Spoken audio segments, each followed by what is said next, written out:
Kenta? Pete? La peau de lapin donne une colle qui entre dans de nombreuses préparations en beaux-arts.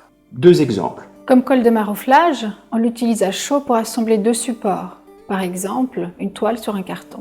Comme liant, on l'utilise tiède ou froide pour créer une couche d'accroche entre un apprêt, généralement un gesso, et le panneau ou la toile qui sert de support. Sans cette couche, l'adhérence du gesso ne serait pas parfaite. C'est ce qu'on appelle l'encollage.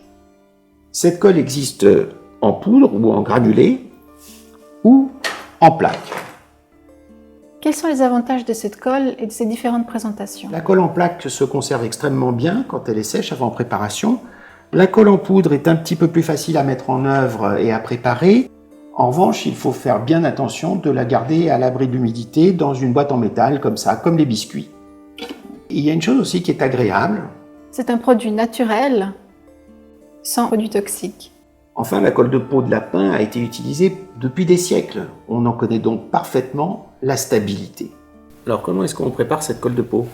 La colle de peau de lapin en poudre ou en plaque sera préparée par détrempage du produit sec que l'on porte à une certaine température, allongée d'eau. Lorsqu'elle est prête, la colle de peau doit être utilisée rapidement. On peut toutefois aujourd'hui la congeler, ce qui n'était pas possible avant. On obtient alors, après décongélation, un produit gélatineux qui peut de nouveau être mis dans une casserole et servir aussitôt.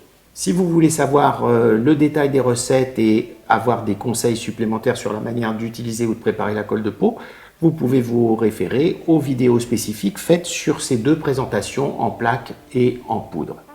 À bientôt. À bientôt.